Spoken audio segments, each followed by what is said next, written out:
Hey guys, Jane, I'm here with a new C++ tutorial. Some of you guys wanted to know what operator overloading is and how to use it. Well, here's an example, a C++ console application. I include the IO stream and in the main function I call cInGet so that the console isn't closed when we start the application.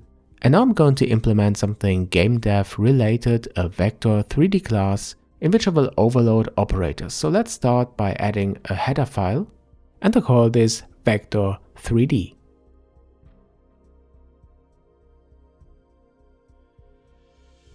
The pragma once is already added to the file. We leave this there so that the file isn't included more than once when you include it in another file. And now let's define the class. I define the members x, y, and z as public variables. To keep it simple, I don't add getters and setters for these. I add a default constructor and after that another one for which you can define the x, y, and z as parameters. Then I let the default constructor call the second one with the value 0 for x, y, and z. Okay, great, now we have these two constructors, but I will add a third one, a copy constructor. This guy is called when you assign an instance to another one or you pass the instance to a function by value, then this copy constructor is called and the instance is copied. So what I do in this case is to call the second constructor, and here the parameters x, y, and z are just assigned to the members. And this is a perfect copy. Okay, but this video is about operators, not constructors, so let's overload our first operator. This is the plus operator, so that we can add a vector 3D to another vector 3D.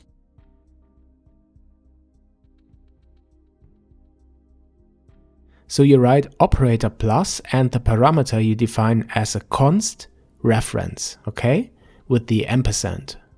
Because then the copy constructor for the vector 3D object that you add by using the plus operator isn't called, and this means it's really fast because the object is passed as a kind of alias, a reference, and inside of the operator we are creating a new vector 3D object called the second constructor, and as parameters we are passing the member variables x, y, and z, and to these we add the x, y, and z members of the parameter.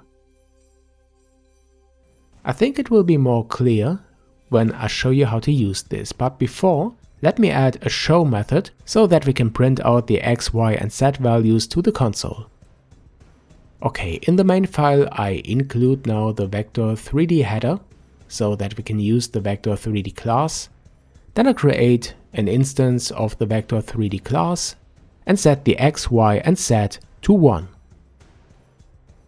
Alright, and for testing I call the show method so that we can see how this vector looks like when we print it to the console, to the standard out. Okay, here we go, and now let's go ahead and create another vector and use the plus operator to add it to the first one. I use a nice shortcut here, the auto keyword, so that we don't have to define that the result will be again a vector 3D, but it's still type safe. So the resulting vector of the addition should have the values 3, 4, 5, right? So let's start the program and show the vector, yeah, right, 3, 4, 5. So isn't that great? Now we can work with these vector 3D objects like you do for numbers, floats, integers, the same syntax, just because you overloaded the plus operator.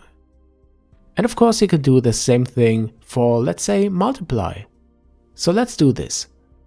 Like I did for the plus operator, I'm overloading now this multiply operator, but for the parameter I use a const float, okay? Because we want to multiply each member of the vector 3D by this scalar parameter.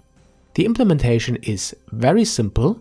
Again, you call the constructor and multiply each member x, y, and z by the parameter s.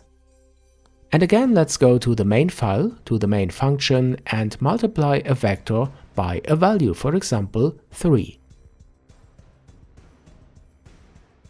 The result should be 9, 12, 15, because every member is multiplied by 3. And I start the program and again, it's correct. Nice. Okay, but wouldn't it be great if we could write v3 star equals 3?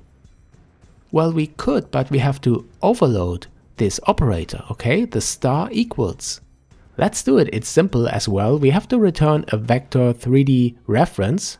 We are returning the object itself, but the members of this object that we are returning, this pointer, are multiplied by the scalar s. So that's the first thing that we do. We are multiplying the members by s, and then we return this but dereferenced, because we don't want to return the pointer, the address, we want to return the vector as reference. So in this operator, we actually changed the members of the class and we get the same result as before, but we can use a shorter term. Okay guys, these were some examples for overloading operators with C++. I really hope you like it and you find it useful. If you have any questions about this topic, please add these to the comments below. Don't forget to subscribe to my channel if you haven't already. Stay tuned. Thanks a lot for watching guys, thanks for your support, and I see you soon here on this channel on JNM.